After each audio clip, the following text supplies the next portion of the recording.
It is day 2 of the Sean Diddy Combs federal trial. Combs' ex-girlfriend, Cassie Ventura, she is one of Combs' many accusers, testifying as a central witness. Is she ready? Very ready and confident. Thank you.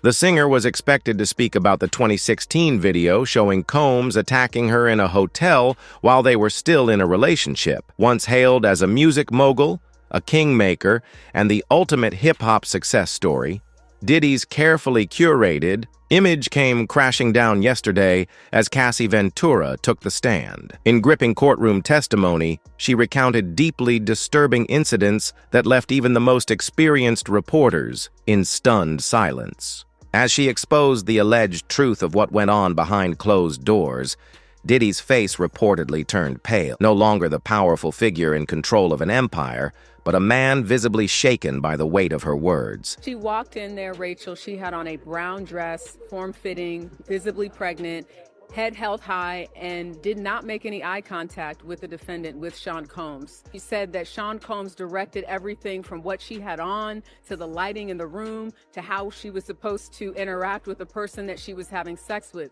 And again, just to reiterate what is a freak-off, the freak-off essentially was something that Cassie said she learned about through Sean Combs about a year into their relationship. He described it as voyeurism, wanting to watch her have sex with someone else. And she said that she did it because she was 22, 21, she was young, she didn't know any better, and that she wanted to please Sean Combs. The singer was expected to speak about the 2016 video showing Sean Diddy Combs attacking her in a hotel during their relationship. While Combs has pleaded not guilty, his legal team insists the video shows jealousy, not sex trafficking. But now, for the first time, the jury is hearing Cassie Ventura's side, her version of events from a decade-long relationship with one of music's most powerful figures. For years, Diddy moved through the music world like he owned it, because, in many ways, he did. He built Bad Boy Records from the ground up, turned aspiring artists into global icons, and expanded his empire into fashion, vodka, and media. On paper, he was the blueprint for hip-hop success.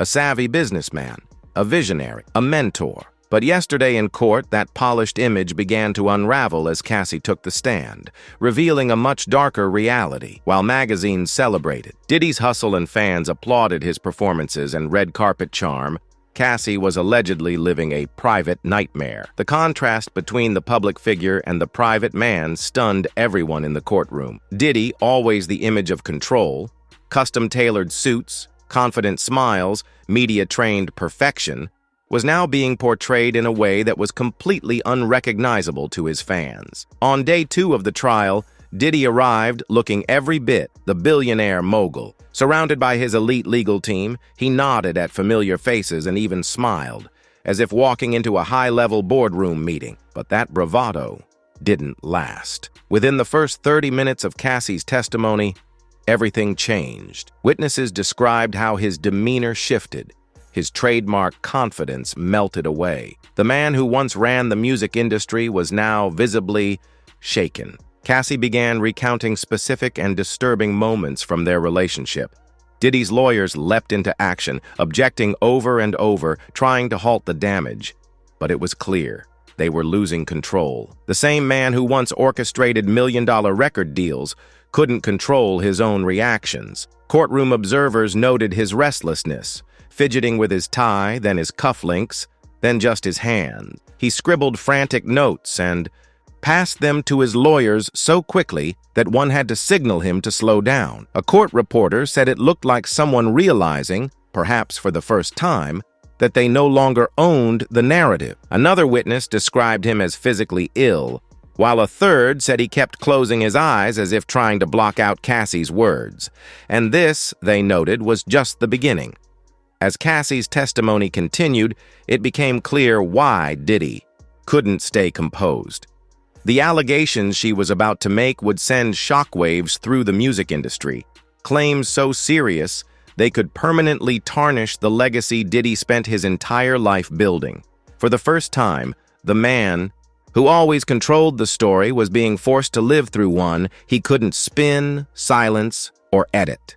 Why did Cassie express looking forward to these said freak-offs? When the prosecution asked her, was there ever a time that you enjoyed the freak-offs? This is when Cassie got choked up, and she said, I did, but only because I got to spend one-on-one time with Combs, and I really did love him. And that is speaking to the psychological abuse, in addition to the physical abuse that she potentially experienced. Yeah, she's definitely laying out someone who was young, who was influenced by wanting to have this record career. She signed a 10-album deal with Bad Boy Entertainment, led by Sean Combs, and basically describes being enamored by Sean Combs, loving him, not knowing about certain things sexually, and him sort of telling her, teaching her about that. And what you hear is someone that was young and said, and she even said, you know, I was young, I was naive, I didn't know any better.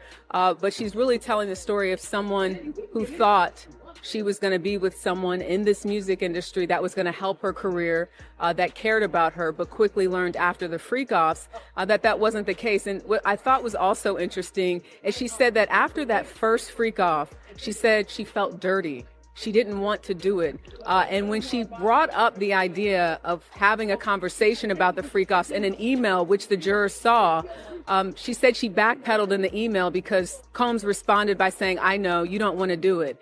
And she said, oh, no, well, it's not that. But that was the beginning. That was in 2010, where she brings up in an email that she wanted to have a conversation about this. And in her words, she didn't want to do it, but she felt like she had to do it. When Cassie Ventura took the stand, the courtroom fell silent. You could hear a pin drop. Everyone knew this moment was coming, but no one, not even Diddy's high-powered legal team, was truly prepared for what she was about to reveal. After years of silence, years of keeping her story buried, Cassie finally had her chance to speak, and she held nothing back. She didn't start with the shocking headlines or dramatic accusations. Instead, she began quietly, deliberately, recounting how she first met Diddy at just 19 years old. He was already a powerful music mogul, a multimillionaire with influence across the industry. She was a young model with dreams of a singing career. The imbalance of power was clear from the beginning, and according to Cassie, Diddy knew exactly how to exploit it. Her testimony unfolded like a slow-burning thriller, tense, unnerving, and impossible to ignore. First came the early signs of control, how he allegedly demanded to know where she was at all times, how he would unexpectedly show up if she was out with friends. Then came the manipulation over her career, threats to shelve her music if she didn't do what he wanted, and allegations that he intentionally blocked collaborations with other artists he viewed as a threat. But what left the courtroom truly stunned was when Cassie testified that Diddy had allegedly installed tracking software on her phone. She claimed he would sometimes call her within minutes of her arriving somewhere, always knowing her exact location. According to her, he systematically isolated her from friends, anyone who might encourage her to leave.